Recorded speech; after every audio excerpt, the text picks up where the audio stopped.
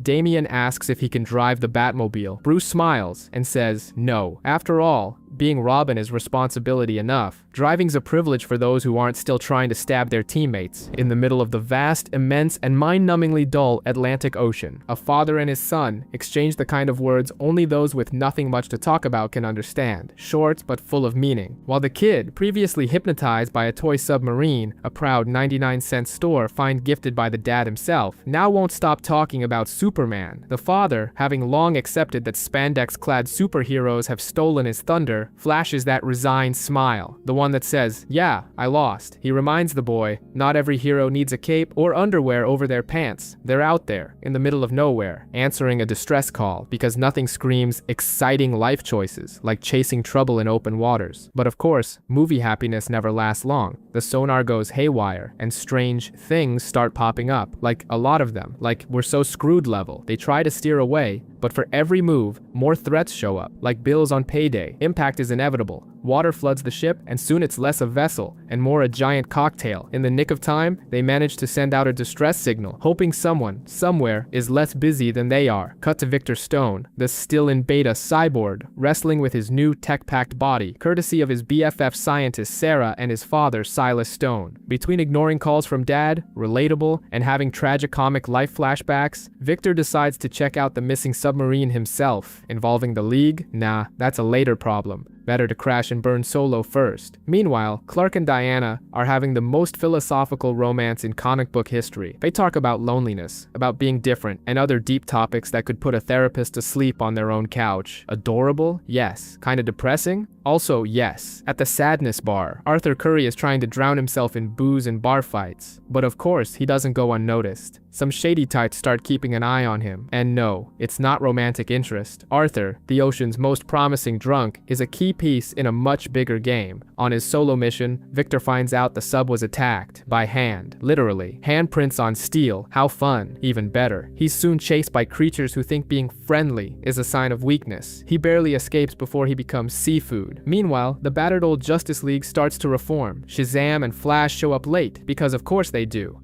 Batman rolls in grumbling about life, because social skills were never exactly his superpower. Clark tries to live a normal life, normal for someone who can crush tractors with his pinky, while Diana, ever the diplomat, reconnects with Lois Lane. Sparks? Awkwardness? Both. Not even Superman is immune to that kind of tension. In Gotham, Batman resorts to his favorite educational method, violence, to squeeze information out of Scarecrow's goons. Enter Green Lantern, because the guy never takes a vacation from goofing around. The result? Barely any useful intel, and a lot of frustrated growling. During their investigation, Victor and Batman uncover what every comic book fan already knew. Atlantis isn't just a bedtime story. And guess what? The Atlanteans are really pissed at the surface world, like, let's start an underwater world war pissed. Meanwhile, Arthur, still thinking he's just a messed up drunk, gets a visit from Mera, sent by Queen Atlanta herself, to drop the biggest plot twist of his life. He's the lost prince of Atlantis. Surprise! Arthur does what any responsible adult would do when faced with destiny.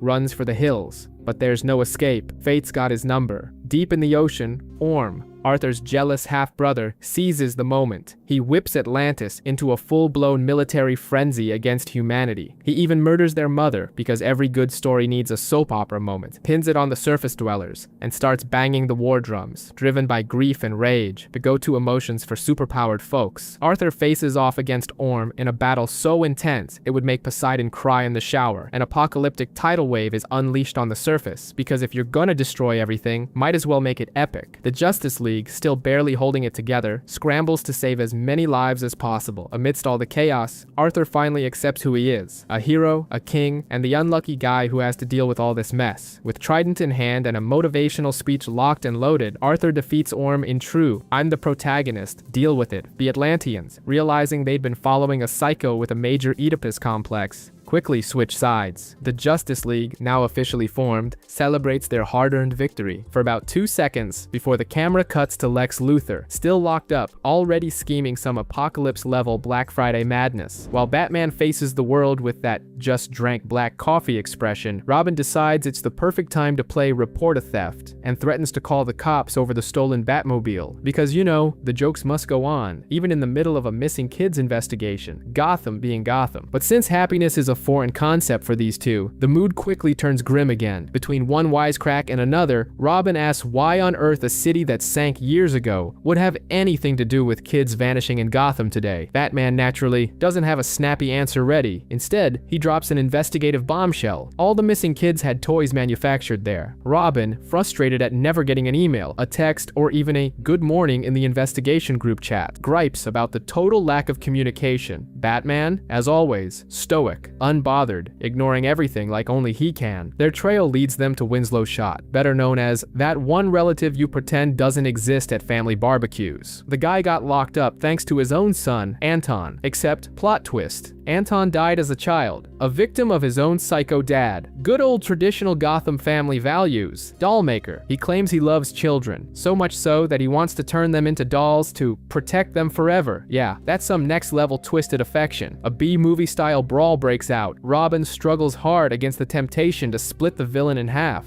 clinging tightly to Batman's lessons. Justice, not vengeance. And we respect that. After the rescue, they try to experience something Gotham has never heard of, a moment of peace. Bruce Wayne goes on a romantic dinner date with Samantha Vanover, giving her the classic "I want to change Gotham" speech, as if he hasn't tried that 74 times already. Meanwhile, Damian watches from a distance, wearing the ultimate left out again teenager face. Classic. As if that wasn't enough, an even greater threat loomed. The Court of Owls, a secret society made up of Gotham's most rotten elite, convinced the city had been theirs for generations. And like any good cult, they had their own pet assassins, the Talons. One particularly sly and silver-tongued Talon spotted potential in Damian, and tried to lure the boy to the dark side. No Star Wars copyright infringement intended. Meanwhile, Bruce Wayne was juggling being a billionaire, a vigilante, and a single father to a kid raised by assassins. Piece of cake. Tension skyrocketed when the court tried to recruit Bruce himself, as if Batman would ever sell out to a bunch of suits who thought they controlled Gotham. Damian, torn between what his mother, Talia al Ghul, and her killing solves everything manual taught him and what he was living with his father, found himself caught in a serious internal battle, especially after the Talon tried to mold him into the perfect assassin. The climax? An epic showdown in Gotham's hidden caverns, with Alfred dishing out both sarcasm and shotgun blasts.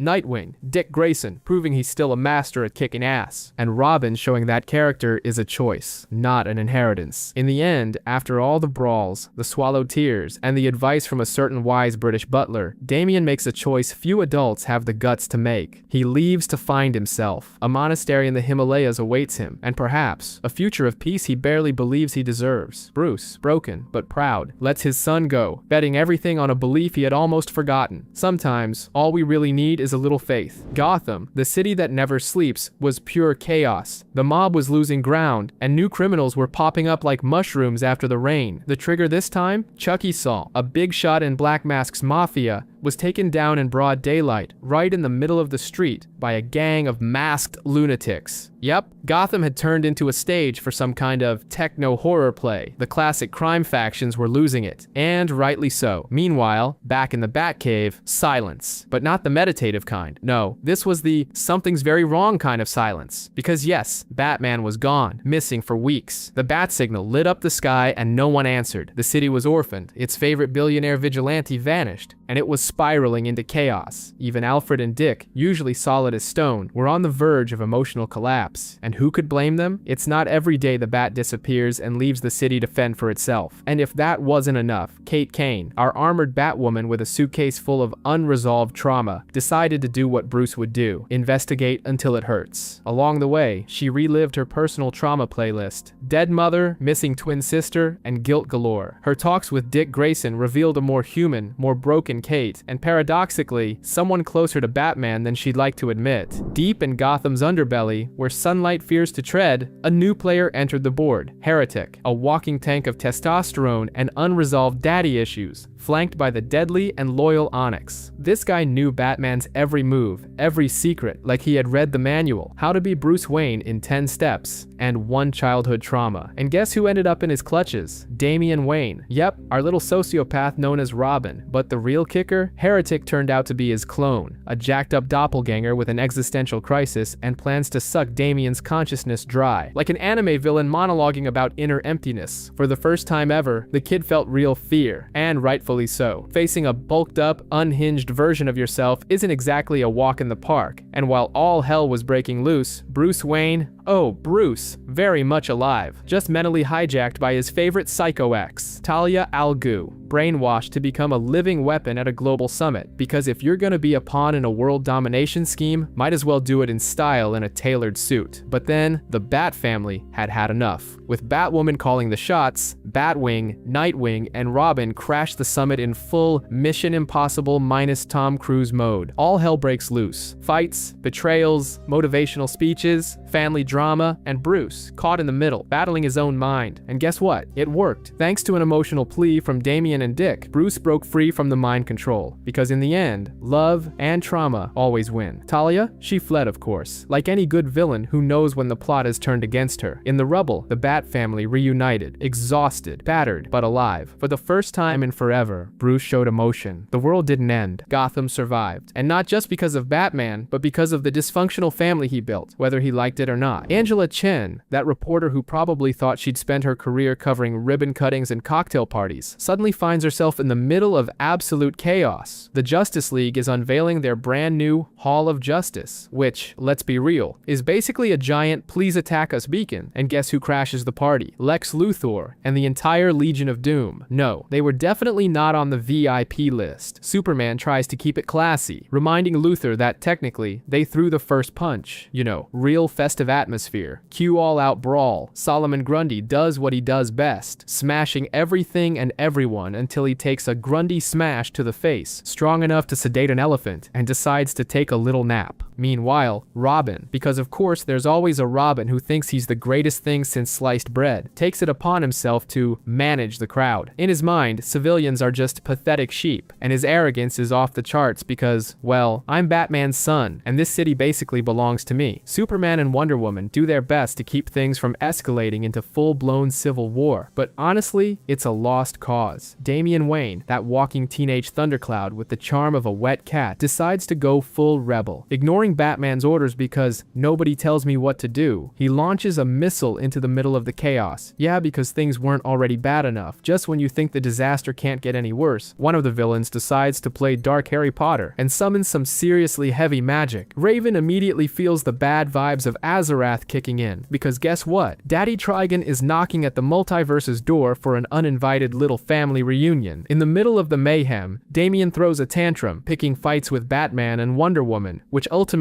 gets him sent off to a special training school for young heroes, or, as Damian likes to call it, loser summer camp. There he meets Jaime Reyes, Blue Beetle, Garfield Logan, Beast Boy, and Raven, and surprise surprise, Damian treats everyone like dead weight, especially Raven, because in Damian's twisted brain, lack of family history equals cosmic conspiracy. During one training session, he tries to humiliate Jaime, and gets wrecked so fast even the Scarab didn't have time to laugh. Cue lots of awkward training montages and teenage drama, but things go from bad to apocalyptic when Raven starts having terrifying visions of Trigon clawing his way back into the world, and then chaos literally knocks on their door. The Legion of Doom returns, now juiced up with dark magic, and they kidnap Raven. The missing key Trigon needs to crack open a Deluxe portal to Hell on Earth. As if that's not enough, Superman gets possessed by black magic and basically becomes the Legion's supreme evil boss. The solution? Kryptonite improvisation, desperate plans, and a whole lot of door kicking. Damian, slightly less of a jerk now, steps up, with the rest of the Titans, to pull off a rescue mission that should have crashed and burned, but, miracle of miracles, somehow works. Damian even faces off against his grandfather, who's tied to Trigon's forces, trying to lure him over to the dark side with promises of power and glory. But for the first time, Damian tells the Algu Legacy to take a hike and chooses his friends instead. Big character growth moment. In the final showdown, Raven faces her demon dad mano a mano with the power of friendship and a whole lot of Azarath magic.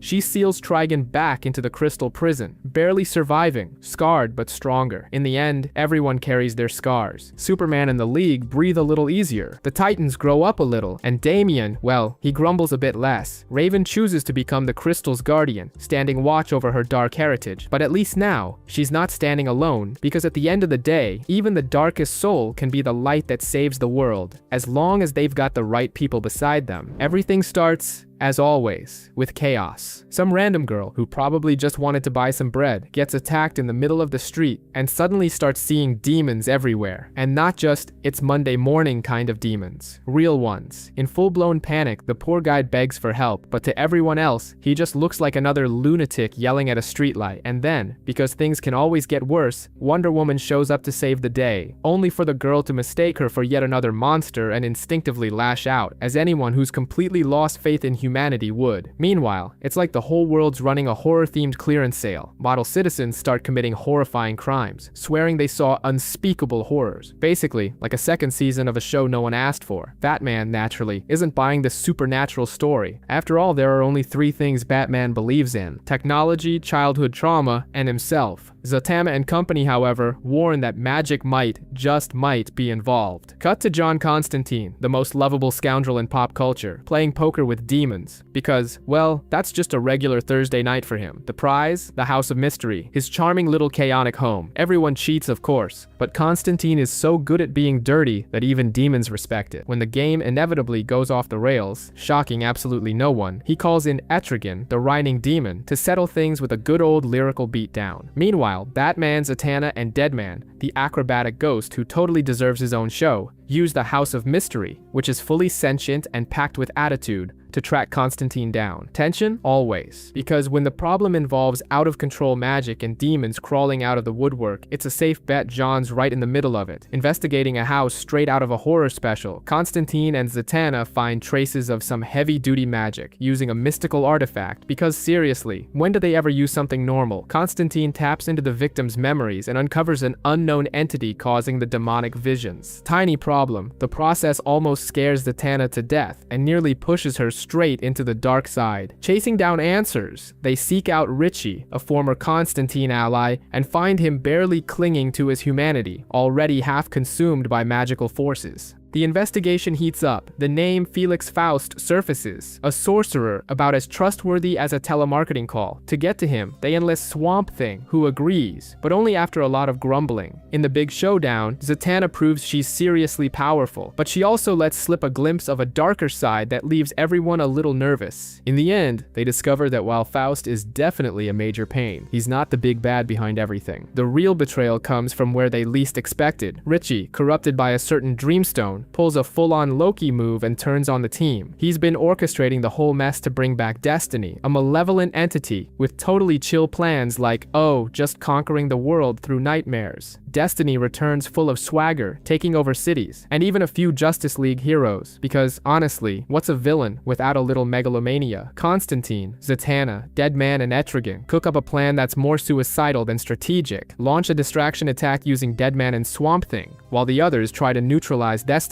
The battle is nothing short of cataclysmic. Etrigan splits from Jason Blood, ending a forced bond that lasted 500 years. Zatanna, barely staying on her feet, summons her last reserves of strength to join Constantine in prying Destiny away from the Dreamstone. In the end, Constantine, shockingly, resists the temptation to cut a deal with the villain and takes him down for good. With Destiny defeated, the League finally breathes a sigh of relief, but no one walks away unscathed. Zatanna starts questioning whether dabbling in heavy magic is really worth it. Constantine remains his charmingly roguish self, now with a few bonus hero points. And to top it all off, he gets an official invitation to join the League, which, naturally, he meets with a cheeky reluctance. But who knows, maybe a round of whiskey could tip the scales. Amid a horror movie-level traffic jam, our young heroes were busy testing the limits of human patience. Between angry honking and desperate drivers, they joked they were driving like the Flash's grandma, the one who thinks 20 kilometers per hour is basically Formula 1. To escape the boredom and the growing urge to move to a Wi-Fi free farm, one of the Titans decided to create a Twitter account. The content, deep existential reflections, pizza, pizza, and more pizza. The rest of the gang nearly resigned from the friendship right then and there. In the middle of this pizza or nervous breakdown vibe, something strange happened. Flash, the resident speedster, was sent to investigate and came back looking like he'd just seen a massive overdue bill. They had barely finished bragging about taking down the Fearsome Five when they found themselves tangled up in some alien mess. Typical teen drama. No idea which side to pick, so they did what they do best. Dive headfirst into the chaos. Right in the middle of all that madness, a young woman with blazing red hair appeared, and out of nowhere, she planted a movie-worthy kiss on Nightwing. Like magic, she immediately started speaking fluent English. Her name, Starfire, because I refuse to even try pronouncing her Tamaranian name. She's a runaway princess from Tamaran, fleeing from her psychotic sister, Blackfire. Naturally, the Titans, always down for some interstellar drama, welcomed her with open arms. But as they tried to put the pieces, and their sanity, back together, even more problems cropped up. Brother Blood and his cult, crazier than a Black Friday electronics sale, were on the move. And the worst part, they were planning to turn humanity into a new breed of zombies 2.0. Meanwhile, Jaime Reyes, Blue Beetle, wrestled with homesickness and existential crises so intense even Freud would need backup. Tara, on the other hand, spent most of her time dodging Beast Boy, who kept being the cheerful clown nobody asked for, but everyone somehow tolerated. And Raven casually dropped drop the bomb that her dad's a demon. No big deal. Just another perfectly normal day with the Titans. Even amid the chaos, they still find time for movie nights and an impromptu party to celebrate Tara's first year with the team. A genuine attempt to make her feel at home. Too bad her heart was already torn in two. Behind the scenes, Slade plays puppet master, stirring Tara's insecurities like mixing sugar into coffee. During a training session, she loses control. Raven senses something's off, but Nightwing insists it's just a confidence issue. When the critical moment comes, Tara betrays the Titans, handing them over to Slade and Brother Blood on a silver platter. Nightwing gets beaten so badly he might as well have earned a cashback reward. Brother Blood begins his divine ascension ritual, using the Titans' stolen powers to try to become the new god of Earth. But of course, Nightwing, with all the unstoppable energy of a shonen anime protagonist, leads the rebellion. In the middle of the all-out brawl, Tara, consumed by guilt, turns against Slade in a devastating emotional and physical showdown. She sacrifices herself to save her friends. Vanishing beneath the rubble of the temple, she brings crashing down. Beast Boy, heartbroken, keeps calling out for her. A scene worthy of a full-blown telenovela, complete with a soul-crushing soundtrack. Days later, Garfield tries to find the right words in a tearful podcast episode. He says that despite her mistakes, in the end, Tara shone like a diamond, strong, brave, and unforgettable. A silent tribute to someone who found redemption amid the chaos. 3 kilometers off the coast,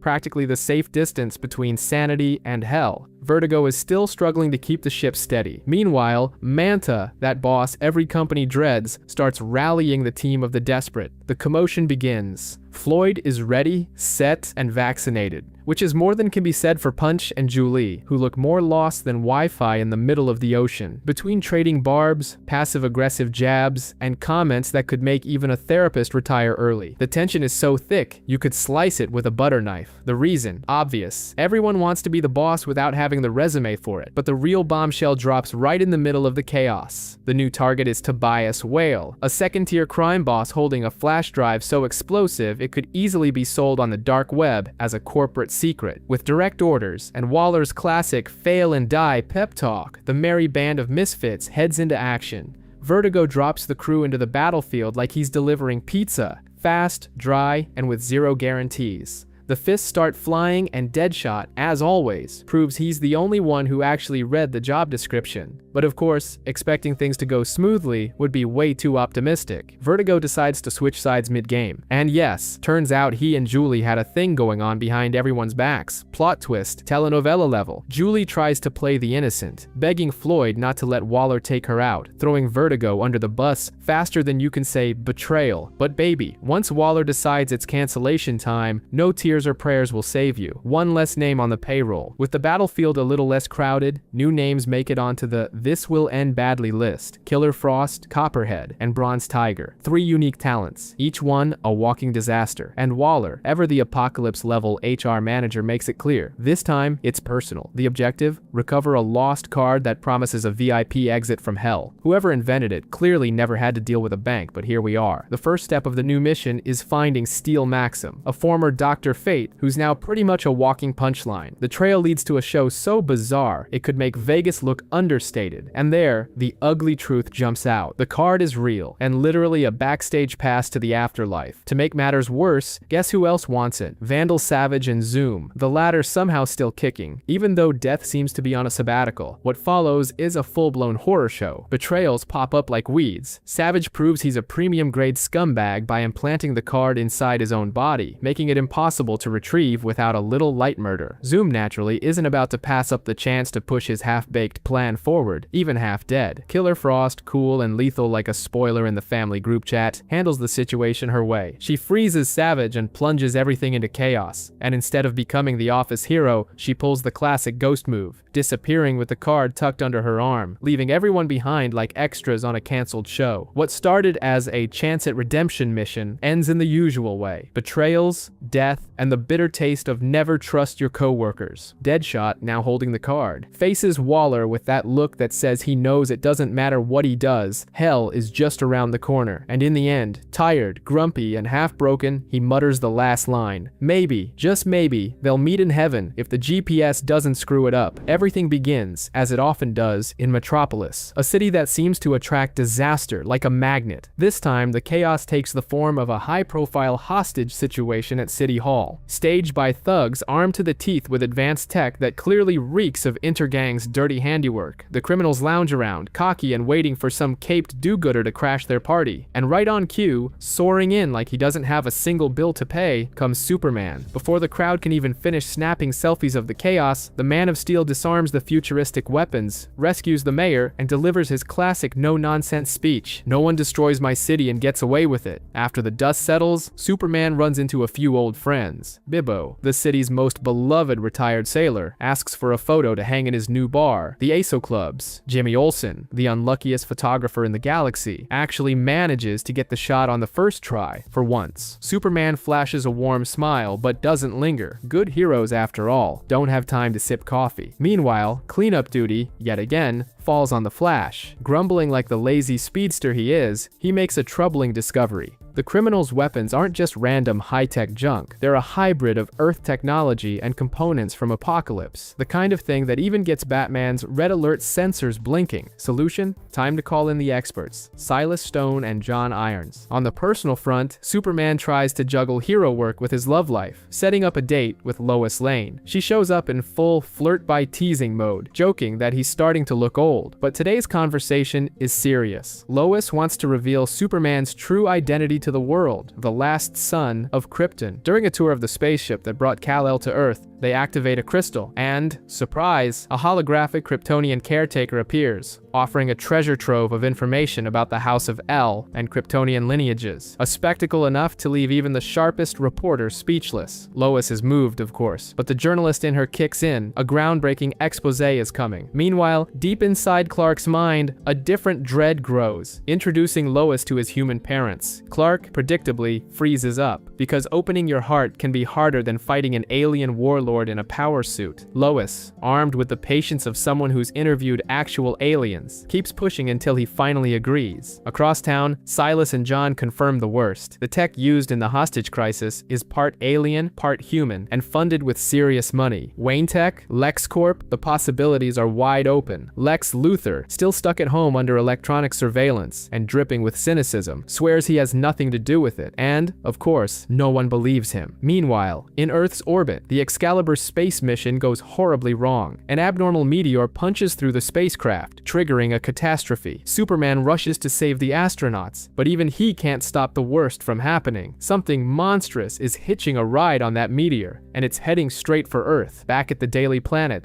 Lois and Clark are trying, for the 1,000th time, to have a normal lunch. Spoiler, it's never going to happen. Before they can even think about dessert, the alert comes in. A monster, affectionately nicknamed Doomsday by Lois, is on the loose. The Justice League tries to stop the creature, but it seems like Doomsday graduated top of his class at the Superhero Smashing Academy in no time. Flash, Wonder Woman, Green Lantern, and the others fall one by one. Who's left standing? Of course, Superman. And so begins the epic showdown. Fists flying, buildings collapsing, people running for their lives. Superman fights with everything he has. In his final breath of strength, he defeats Doomsday, but pays the ultimate price. Superman falls. Lois rushes to his side, tears streaming down her face. In his final moments, Clark confesses that all he ever wanted was her. Time stands still. Metropolis is plunged into mourning. A somber funeral follows, with heartfelt tributes. Lex Luthor, putting on an Oscar-worthy performance of fake sympathy, tries to pose as the city's savior. The people try to move on, but nothing feels right without the Man of Steel watching over them. But then, in the midst of the silence, something happens. A faint heartbeat. A sign. Lois, running, somehow not even slowed down by her heels, sees the impossible. Her eyes widen. She calls out, "Superman?" 6 months have passed since that fateful day. Doomsday smashed, crashed, and bounced,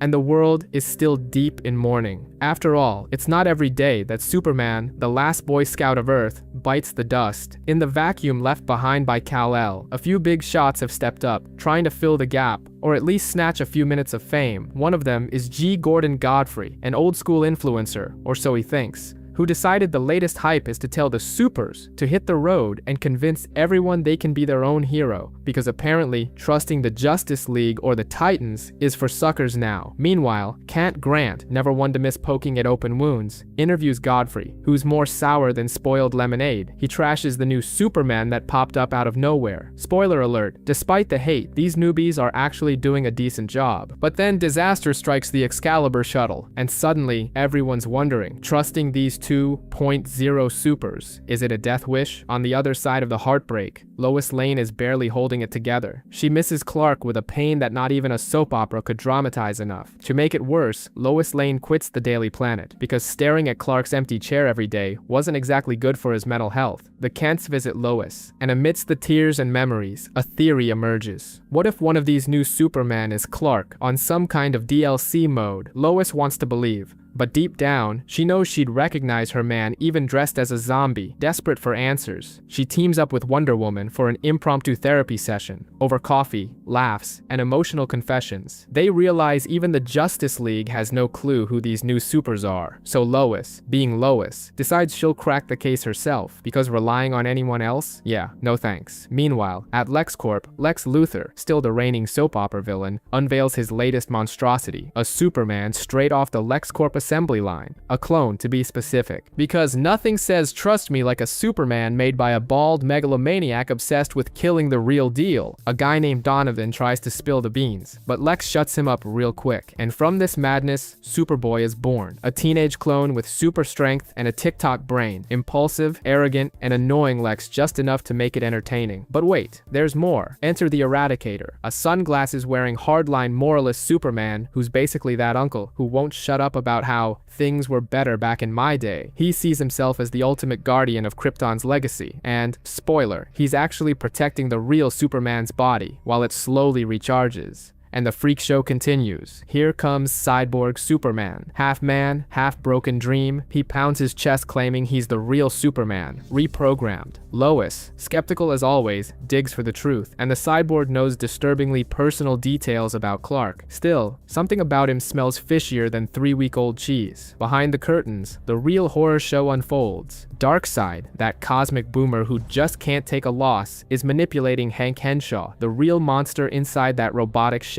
Darkseid promises him the full revenge package. Henshaw launches his own villainous startup, Cyborg Corp, offering free upgrades to the masses. Meanwhile, Superboy flips out when he learns he's made from half Superman DNA, half Lex Luthor. Cue the soap opera level drama. Everything hits the fan when Henshaw opens portals to Apokolips and starts turning Metropolis into a molten parking lot. But hold up, reinforcements are on the way. Steel, the engineer uncle with his homemade battlesuit, shows up, and of course, the real Superman wakes from his Kryptonian power nap, ready to throw hands. In the chaos of the final battle, Lois, Superboy, Steel, Eradicator, yep, he joins in too, and Superman himself take the fight to Henshaw in an all-out space brawl. Ribs are broken, sacrifices are made, and in the end, Darkseid gets another cosmic middle finger for now. Back on Earth, life slowly starts piecing itself together. Clark Kent returns, saved by Martian Manhunter, the ride-or-die friend everyone wishes they had. Superboy is officially adopted by the Kents, meaning endless homemade pies and moral lectures are now part of his life. But it's not all sunshine and rainbows. Darkseid's still out there lurking, and our heroes know the next storm is just a matter of time, because as Clark Kent always says, and we pretend to believe, hope never dies. It was supposed to be a normal night. Well, normal for someone with millions in the bank who gets bored easily at fancy parties. The event buzzed with champagne, designer clothes, and absolutely zero problems, for now, until Bruce Wayne showed up, wearing the classic I'd rather be anywhere else look. His entrance killed the vibe like someone yanked the plug on the music. Amid the sea of suits, Alfred, Bruce's butler, advisor, and unofficial therapist, discreetly brought some worrying updates. But since even Batman deserves a night off, he suggested Bruce enjoy himself. Spoiler, it wouldn't last long. While trying to complete the near impossible mission of socializing, Bruce locked eyes with Selina Kyle, looking effortlessly elegant and carrying that air of knowing more than she let on. Between teasing and subtle hints, it was obvious. Their cat-and-mouse game was still very much alive. Their conversation was soon joined by Thomas Elliot, Bruce's childhood friend turned famous surgeon, who momentarily brought a touch of civility for about 5 minutes. The announcement that Bane had kidnapped a boy shattered any illusions of a normal night. Without hesitation, Bruce ditched his champagne glass and shifted into hero mode. Gotham plunged into chaos. Bane, powered by a new and unstable version of the Venom formula, was stronger and more unhinged than ever. His clash with Batman was brutal, ugly, and painful. In the end, the boy was saved, but Bane made one thing clear. The real danger wasn't just physical, something was deeply wrong with his mind. Just when it seemed the night couldn't get any worse, Lady Shiva arrived to drop another bombshell. The League of Assassins was embroiled in a civil war, and someone unknown had tampered with the Lazarus Pit. Because hey, it's Gotham, there's always room for more disaster. Digging for answers, Batman found Catwoman during one of their classic rooftop chases. Flirtations flew as usual, but the playfulness ended fast when Selina was captured, and Batman was badly injured. As always, Alfred stepped in to save the day, dragging Bruce to Thomas Elliot, who performed emergency surgery. Barely recovered, Bruce dove right back into action. While investigating Bane's transfer to Blackgate Prison, he witnessed the inevitable. Bane, now immune to sedatives, staged a spectacular escape, and if that wasn't bad enough, Poison Ivy entered the scene, using her enhanced botanical powers to manipulate Superman. The solution was risky. With Catwoman's help, Batman managed to free Superman, saving the day through a mix of improvisation and sheer luck. In the process, they discovered Ivy wasn't the real mastermind. She was being used too by an even bigger threat who called himself Hush. Between chases and revelations, Bruce and Selina grew closer than ever. In one of the most symbolic moments of their story, Bruce revealed his true identity to her. Selina accepted it with quiet complicity, and at last, they allowed themselves to live what had always remained just out of reach. But Gotham doesn't let love stories bloom. During yet another gala event, Harley Quinn crashed the party looking for the Joker, who, believe it or not, was actually innocent this time. Batman, on the verge of breaking his own moral code, nearly killed the Joker,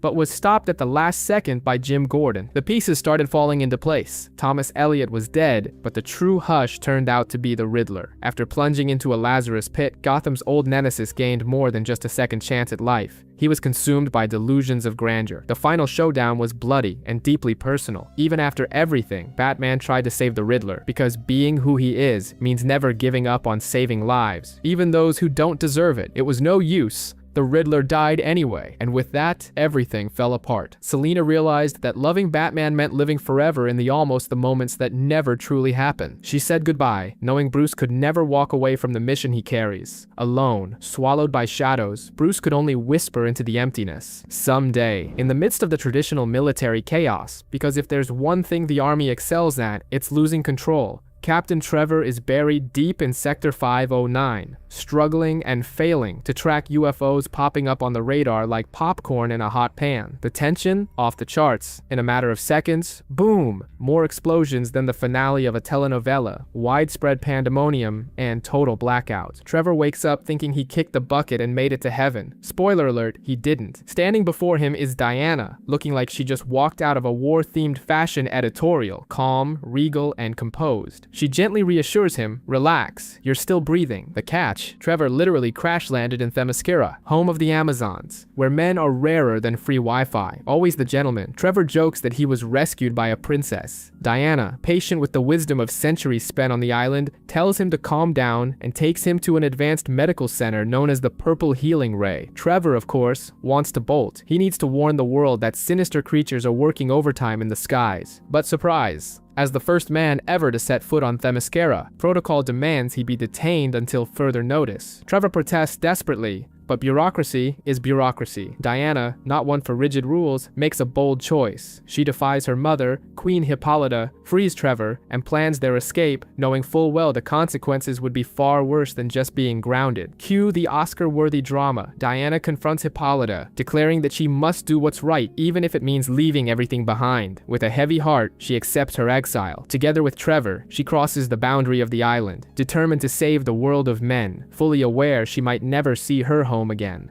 Back in the world of mortals, Diana is welcomed by Etta Candy and Dr. Julia Capitellis, two women with more common sense than all the generals combined. Vanessa, Julia's somewhat lost daughter, joins the story, trying to find her place while Diana transforms into a philosophical guru, delivering TED Talk level insights about purpose and choice. Heroic missions? Absolutely. Diana quickly gains fame and an eternal nickname, Wonder Woman. In one of her first rescues, she takes down criminals, proving she doesn't need fancy superpowers to handle chaos. But not everything is a victory parade. Vanessa gets entangled with Veronica Cale, a corporate shark who clearly skipped the ethics seminar. Investigating the mess, Diana encounters Dr. Poison and discovers the existence of the cyber psycho Dr. Cyber. Just great. Emotionally vulnerable and reeling from her mother Julia's tragic death, Vanessa becomes an unwitting pawn for the villains. She's transformed into Silver Swan, a living weapon fueled by resentment and deep sorrow, becoming Diana's most heart-wrenching challenge yet. Knowing that the cure for Vanessa might lie in Themyscira's mystical technology, now more hidden than a restaurant's Wi-Fi password, Diana embarks on a perilous journey filled with monsters, deadly traps, and epic foes. Along the way, she battles a feral cheetah and a minotaur seemingly ripped straight from ancient myth. After brutal battles, prophetic visions, and existential crises, Diana finally reaches Themyscira, only to find that Medusa has been resurrected by Cyber and Poison to unleash terror upon her homeland. During the invasion, Diana does the unthinkable. In an act of extreme bravery, she blinds herself with venom to face Medusa without turning to stone. In one of the most epic moments of her story, Diana fulfills her promise to never abandon Vanessa, even when the girl has become more dangerous than ever. Medusa is defeated, thank the gods. Themyscira is saved, and Diana is officially recognized as the island's champion in a deeply emotional reunion with Hippolyta, who finally acknowledges the hero her daughter has become. But the problems don't end there. Diana learns that Veronica Cale had been pulling the strings all along and still poses a serious threat. With the unshakable poise of someone who knows the next challenge is always just around the corner, Wonder Woman embraces her duty to protect both her homeland and the world of men, because a superhero's work is never done. John Constantine was just chilling when he heard a sweet whisper in his ear. And no, it wasn't the overdue electric bill. It was Zatanna's soft voice asking him to remember. Remember what? For crying out loud? John snapped back, more lost than a blind guy in a shootout. The answer? She just wanted to say she loved him before everything went straight to hell. Constantine, with a sense of humor so bitter it could season a barbecue, tried to sweep the drama under the rug, swearing the League would fix everything in no time, and they'd be back to knocking back beers watching the sunset, or whatever would be left of it. But of course, peace lasts about as long as a carnival snap. That man sends out a general alert. Mission level apocalypse unlocked. Darkseid is back. Yep, the Thanos of the dark web himself. Cameras caught Apocalypse cruising casually through the solar system, dropping drones like breadcrumbs, and disappearing again like a runaway teenager's dad. And worse, he already knew about the League's plan. Yep, Darkseid had been in pro-spy mode from the get-go. The attack strategy is set. The League would hit Apocalypse hard while the Titans played tower defense back on Earth. Their golden chance, strike while the boss was away from home. Before the real chaos kicked off, there was a tearful goodbye between Superman and Lois. The kind of scene even Batman would sigh at. Internally, of course. Love was definitely in the air, along with the strong scent of impending doom. Already aboard the ship, the let's kick some ass vibe quickly morphed into we're so screwed. Once the sensors picked up something worse than parademons, they were paradooms. A twisted mashup of parademons and doomsday. End result? The mission turned into a special episode of 1000 Ways to Die in Space, Game Over Edition. Oh, and side note, poor Flash had been turned into a living battery for Apocalypse. That's right, Barry was trapped in a never-ending run to keep Darkseid's hell planet powered up. How romantic, huh? Constantine, seeing the carnage,